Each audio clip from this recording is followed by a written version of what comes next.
कहानी की शुरुआत 1719 से होती है, जहाँ हम एक लड़की को देखते हैं जिसका नाम नारू होता है, जो ऊंची ऊंची पहाड़ों में अपने कबीले के साथ रहती है। साथ हमेशा उसका एक डॉग भी रहता है, जिसके साथ एक दिन वो शिकार करने जाती है, क्योंकि वो शिकारी बनना चाहती है और उसे एक हिरन मिल भी जाती है। वो उस पे निशाना लगा के बैठी हुई थी कि तभी किसी अजीब सी जोरदार आवाज की वजह से हिरन वहाँ से भाग जाती है। ये भी उसके पीछे पीछे भागती है, लेकिन फिर भी उसका शिकार नहीं कर पाती और फिर तभी डॉग की पूंछ एक ट्रैप यानी किसी के लगाए गए जाल में फंस जाती है, जो पता नहीं किसने वहाँ पर लगा दिया था। खैर उसकी पूंछ जख्मी हो गई थी, जिस पर नारू दवाई लगाती है, लेकिन तभी नारू को आसमान में से जोरदार आवाज आती है। इसीलिए वो पहाड़ पर जाकर आसमान की तरफ देखने लगती है, जहाँ उसे एक एलियन स्पेसशिप दिखाई देती है, जो किसी और की नहीं बल्कि प्रेडेटर की थी। मैं आपको बता देती हूँ, प्रेडेटर वो होता है जिसका बाकी जिस्म तो इंसानों जैसा होता है, लेकिन इसका चेहरा किसी क्रिएचर किसी एलियन जैसा होता है और वो खुद तो एक शिकारी होता है,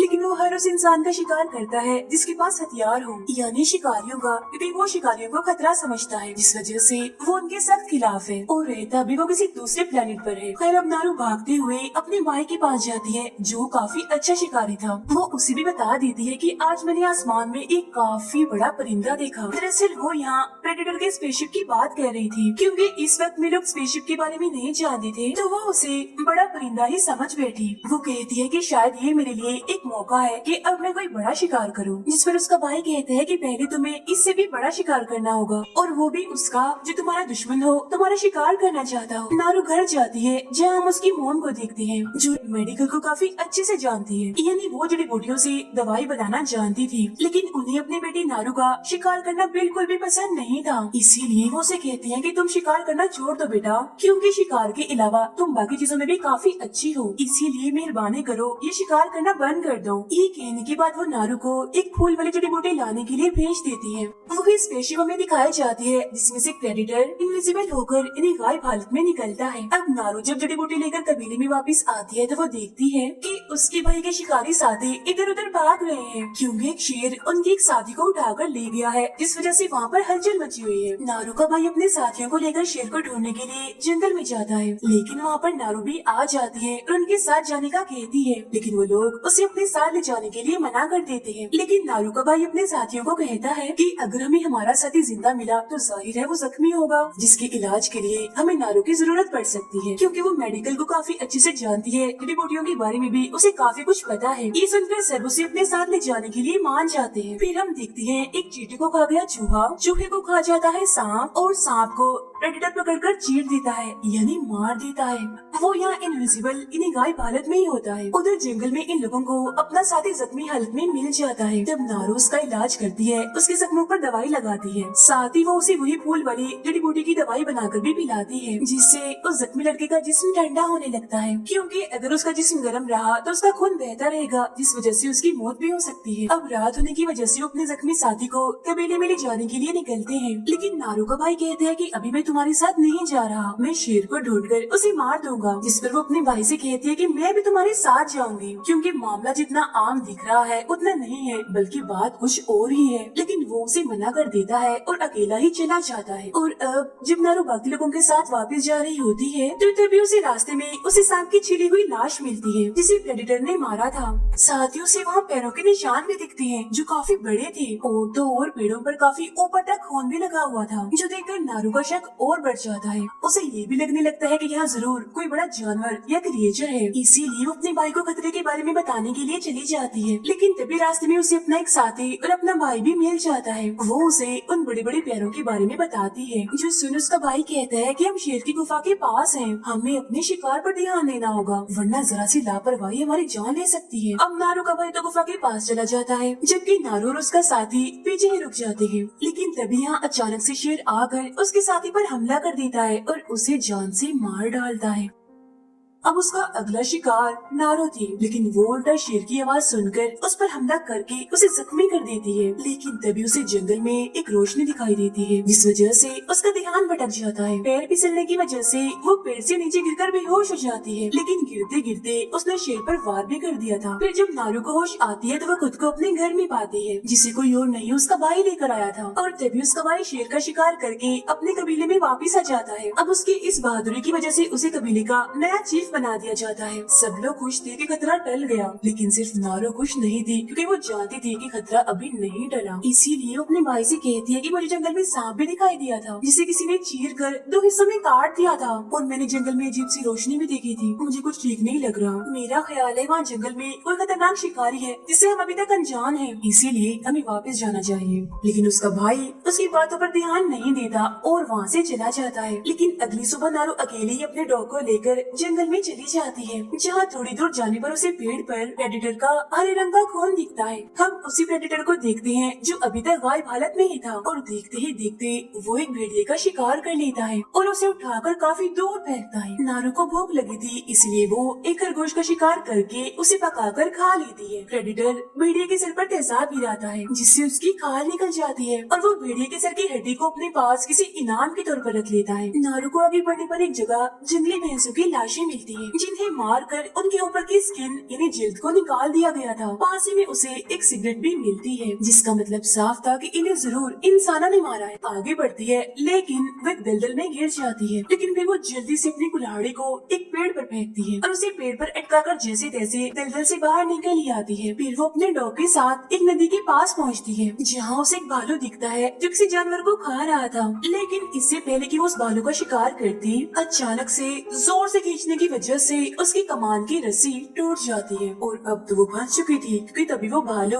उसे देख लेता है और उसे मारने के लिए उसके पीछे आने लगता है। तब उस भालू से बचने के लिए वो लकड़ियों के बीच में जाकर छुप जाती है। नारू को पता चल गया था कि अब वो नहीं बचेगी, वो मरने को तैयार थी, क्योंकि वो भालू उस पर बस हमला करने ही वाला था। लेकिन भालू हमला नहीं करता और रुक जाता है, क्योंकि वहाँ पर आ चुका था प्रेडेटर। यहाँ भालू और उसकी काफी लड़ाई होती है, जिसमें प्रेडेटर का खून भी निकलता है हरे रंग का। लेकिन जब प्रेडेटर को गुस्सा आता है तो वो एक ही झटके में उसे मुक्का मारकर जान से मार डालता है। भालू का खून उस पर गिरने की वजह से अब वो दिखने लगता है, जिसे देखकर नारू की आंखें खुली की खुली रह जाती है। वो काफी डर भी चुकी थी, जिस वजह से वो चीखते हुए वापस जंगल में आ जाती है पानी के रास्ते से। यहाँ उसे उसके कबीले के लोग मिलते हैं, जिन्हें नारू के भाई ने ही भेजा था उसे ढूंढने के लिए। उन सबको प्रेडेटर के बारे में बता देती है, लेकिन कोई भी उसकी बातों पर यकीन नहीं करता, जिस वजह से नारू को गुस्सा आ जाता है और वो वहाँ से जाने लगती है। उसे एक लड़का रोकता भी है, जिसके साथ वो लड़ने लगती है, उसे मारती है। अब ये लोग नारू को पकड़कर उसे बांध देते हैं, ताकि ये दोबारा जंगल में ना जाए। अब ये सब कुछ प्रेडेटर भी देख रहा था, और तभी वो इनकी तरफ आ ही जाता है, क्योंकि इनके हाथ में हथियार थे और इन पर हमला कर देता है। वो अपनी लेजर लाइट के जरिए ये सब कुछ कर रहा था, और शिकारी अंदाजे से ही उस पर हमला कर रहे होते हैं। जहाँ इसी बीच हम उसकी झलक भी देख पाते हैं। काफी अजीब थी, क्योंकि उसने मास्क पहना हुआ था, और यही मास्क उसकी मदद कर रहा था सबको ढेर करने में। फिर एक के बाद एक सबके मरने का नंबर लग जाता है। प्रेडेटर उन्हें काफी बुरी मौत देता है। इसी बीच मौका देकर नारू अपनी रस्सी खोलती है और वहाँ से भागने लगती है। आगे वो घास के एक मैदान में आती है, जहाँ उसे कबीले का एक लड़का मिल जाता है। लेकिन यहाँ प्रेडेटर इंसानों के जिस्म से निकलने वाली हीट की वजह से इंसानों को देख सकता था, इसीलिए वो नारू और उस लड़के को घास में छुपा हुआ देख लेता है। तब दोनों अपनी जान बचाकर वहाँ से भागने लगते हैं, लेकिन प्रेडेटर उस लड़के पर हमला करके उसे मार देता है। तब नारू फिर से भागने लगती है, लेकिन उसका पैर एक ट्रैप में फंस जाता है। अब प्रेडेटर उसे भी मारने के लिए उसके पीछे ही था, लेकिन वो दिखता है कि नारू तो ट्रैप में फंसी हुई है, इसीलिए वो उसे मारे बगैर ही वहाँ से चला जाता है।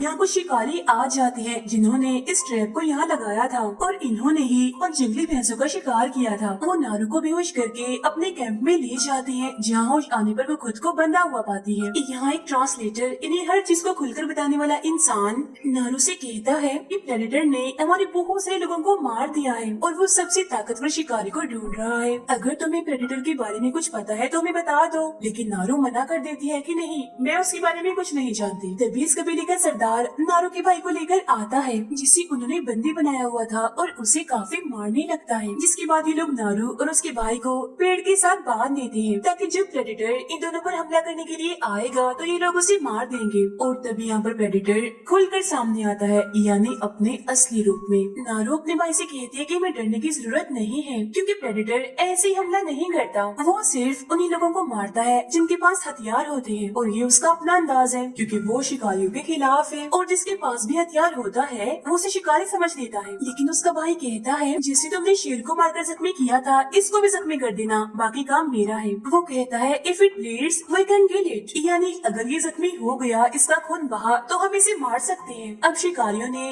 पहले ही ट्रैप लगा कर रखे थे जिसमें प्रेडेटर का पैर फंस जाता है, लेकिन वो काफी बहादुर और ताकतवर था, इसीलिए बड़ी आसानी से ही खुद को छुड़ा लेता है। उसे इतना गुस्सा आ गया होता है कि वो एक एक करके सभी पर हमला करना शुरू कर देता है और काफी सारे लोगों को वो दर्दनाक मौत भी दे देता है। अब नारू ट्रैप की ब्लेड से अपने और अपने भाई की रस्सियों को काट देती है, वो दोनों आजाद हो जाते हैं। अब उसका भाई अपने घोड़े को लाने चला जाता है ताकि वो लोग यहाँ से निकल सके। नारू खुद कैंप जाती है अपने डॉग को लाने के लिए। अब प्रेडेटर अपने हाथ में लगी डिवाइस को ऑन करके जमीन पर फेंककर वहाँ से चला जाता है। जैसे वो शिकारी उस डिवाइस के पास जाते हैं तो वो एकदम से ही खुल जाती है, जिसके अंदर से 3 उड़ने वाली बम बाहर निकलकर फट जाती है। बचे हुए सभी लोगों की मौत हो जाती है। नारू कैंप में आती है जहाँ उसे कुछ शिकारी मिलते हैं जिन पर हमला कर वो उन्हें मार देती है। फिर वो अपने डॉग के पास जाकर उसे अपने भाई के पास जाने का कहती है। तभी यहाँ ट्रांसलेटर आ जाता है जो जिंदा बच गया था, लेकिन प्रेडेटर ने उसके पैर को काट दिया होता है। वो नारू से कहता है कि मैं तुम्हें अपनी बंदूक दे दूंगा, लेकिन अगर तुम मेरा इलाज करोगी तो। अब नारू उसका इलाज करने लगती है और उसे भी वही फूल वाली जड़ी बूटी देती है, जिसे खाकर ट्रांसलेटर का जिस्म ठंडा होने लगता है। लेकिन तभी यहाँ प्रेडेटर आ जाता है और ट्रांसलेटर का जिस्म ठंडा हो गया था, जिसकी वजह से वो उसे नहीं देख पाता। लेकिन तभी यहाँ से जाते हुए प्रेडेटर उस ट्रांसलेटर के टांग पर अपना पैर रख देता है और वो दर्द की वजह से चीखने लगता है। प्रेडेटर को पता चल चुका था कि वो जिंदा है, इसीलिए अब की बार वो उसे नहीं छोड़ता और जान से मार डालता है। तभी यहाँ नारू का भाई आकर प्रेडेटर के सर पर हमला कर देता है, जिससे उसका मास्क नीचे गिर जाता है, जिसमें से लेजर लाइट निकलकर पेड़ पर गिरती है। फिर वो अपने हथियारों से नारू के भाई पर हमला करता है, लेकिन उसके सारे तीर उसी पेड़ पर जाकर लगते हैं जिस पर लेजर की लाइट पड़ रही थी। ये देखकर नारू फौरन समझ जाती है कि प्रेडेटर का हथियार कैसे काम करता है। नारू ट्रांसलेटर की बंदूक चलाने की कोशिश करती है, लेकिन वो खराब होती है और तभी देखते ही देखते प्रेडेटर गायब हो जाता है और नारू के भाई को मार देता है बड़ी बेरहमी से। नारू वहाँ से बचकर भाग जाती है। उधर एक लड़की आकर नारू की मॉम को बताती है कि आपके बेटे की मौत हो गई है। नारू एक नदी के पास जाती है जहाँ उसे एक शिकारी मिलता है जो बच गया था। वो उसे बेहोश करके उसके पैर को काट देती है और उसके पास ट्रांसलेटर की वही खराब बंदूक रख देती है। फिर वो भी फूल वाली उसे जड़ी बूटी को खाती है, जिससे उसका जिस्म भी ठंडा होने लगता है। और जब प्रेडेटर वहाँ पर आता है तो वो नारू को नहीं देख पाता। जब वो शिकारी को होश आती है तो वो अपने पास रखी हुई बंदूक को उठा लेता है, लेकिन तभी प्रेडेटर उसे देख लेता है और उस पर जोरदार हमला कर मार देता है, क्योंकि इस शिकारी के हाथ में उसने बंदूक जो देख ली थी। लेकिन तभी नारू पीछे से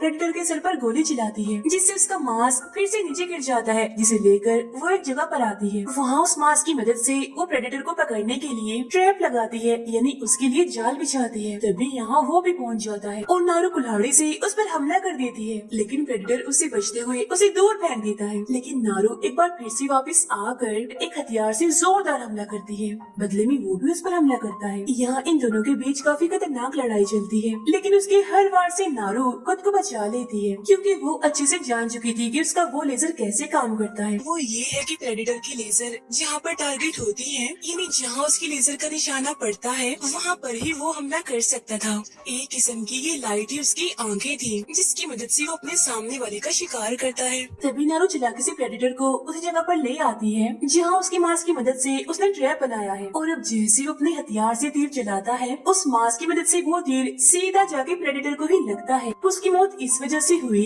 क्योंकि उसकी अपनी लेजर लाइट उस पर खुद पर ही पड़ गई, क्योंकि वो उसके बिल्कुल सामने खड़ा हुआ था। तो अब यहाँ उसका खेल खत्म, यानी प्रेडेटर की मौत हो जाती है। खैर नारू प्रेडेटर के सर को लेकर वापस कबीले में आती है, जहाँ वो अपने डैड को उसका सर और ट्रांसलेटर की गन देती है। नारू की इस बहादुरी की वजह से उसे नया चीफ बना दिया जाता है। फिर हमें एक पेंटिंग दिखाई जाती है जिसमें हम 3 प्रेडेटर्स को आता हुआ देखते हैं, और इसी सीन के साथ ये फिल्म यहीं पर खत्म हो जाती है।